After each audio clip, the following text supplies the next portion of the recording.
Welcome back to Firestone Forge. I apologize for not, uploading any videos, but I've kind of been busy. I've been recording a bunch of stuff, I just haven't been editing them and uploading them. So we're getting back into that. Anyway, this is the tanning the bear hide video.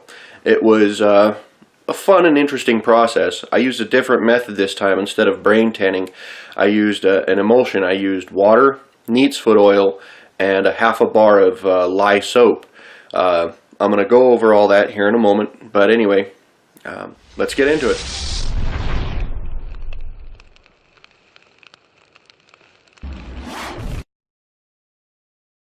So this is the soap that I got.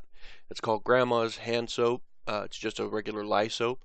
I used half a bar, and I used my Mora knife to just kind of, shave it real small and throw it into the pot of water. I got about a gallon's worth of water in there. It cut very easy. It was fun to do. Then I used an old container, and a cottage cheese container obviously, and filled it with neat's foot oil. Now I thought that I did about a cup, but that's probably about a half a cup or so, maybe 3/4 of neat's foot oil. Then you just dump it in and mix it around a little bit. Next we move it to the stove. The next step is to have your stove top on. I like to go about medium heat. You're not trying to burn this thing up.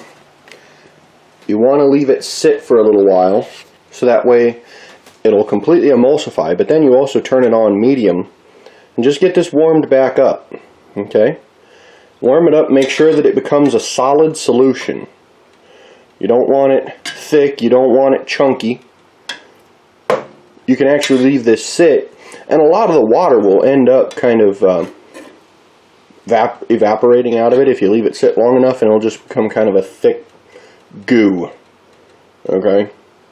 So you just want to add a little bit of water and just stir it on medium heat, because you want this to mix thoroughly.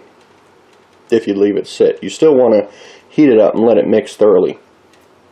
Like if you look on the spatula, there's a little bit of residue. Now I had actually left this sitting for several days,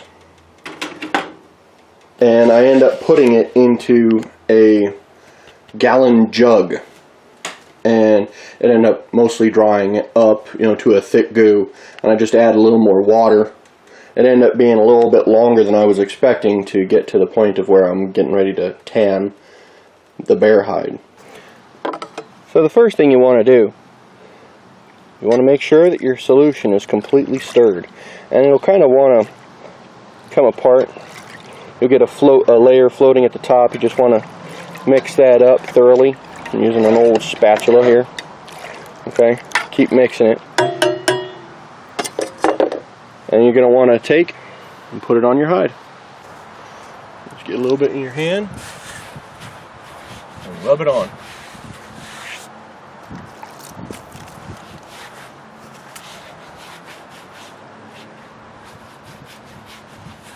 Now you really want to work this stuff in there just as you would with the brain tanning solution, but with the brain tanning solution, you're going to be working it over a post or whatever. This here, being it's on the rack, it's going to be a little bit more elbow work. And make sure to really get that stuff in there.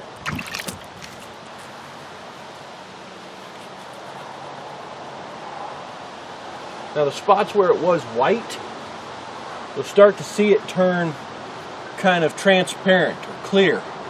That's one of the things you want. You want to make sure that it thoroughly penetrates all the way in.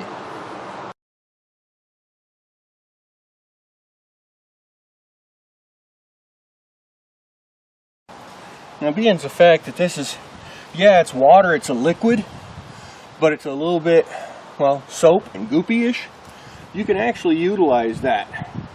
One of the things you can do is you can take, get it all over your hands, okay, but you can actually take it, throw it where you want, and it's going to slowly but surely run down. You can actually push it where you want it to go. I want more liquid up here. I can actually work that in. I ended up doing this twice. I used the solution 2 times on it, and in between each use, just after I had completely saturated the hide, I used a stick to kind of work the leather to try and push it so that way well, open up the pores, if you will, so that way the solution is able to actually penetrate deep in there. So it's able to do its job and not get a surface tan. I'll go over that stage next.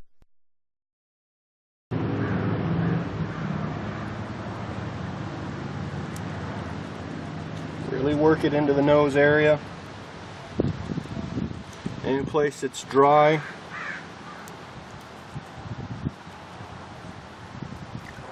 So now I've got the hide completely saturated, and I got this old sword, kendo fighting sword, practice weapon thing, I don't know. Kind of keep it by my front door. Anybody wants to try and come in, I don't know, I just club them. But it's got a nice rounded face here. It does have a point there. We're not going to use that. I'm going to use the nice rounded face here to just kind of rub against. I'm kind of keeping pressure against myself and just try and work it. Kind of like the fleshing beam, but a little bit different.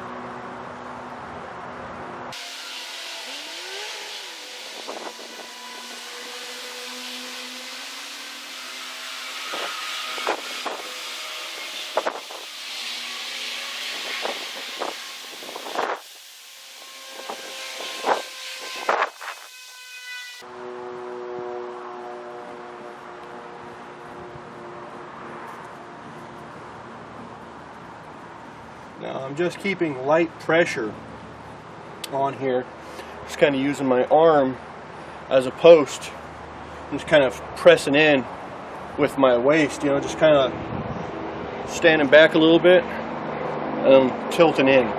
Let my natural body weight do the pressure, not pushing too hard. And I'm just utilizing that nice soft end, a rounded end, to just kind of work it. So as I said, I tanned this hide twice, and at the end of each tanning, I used the stick, as well as a couple of times in between the tannings as well, just to kind of push everything, make sure that it was thoroughly opened up, and, you know, nice and soft and supple. That was pretty much it. After that, we move on to the smoking phase. So thanks for watching, and I'll check you next time.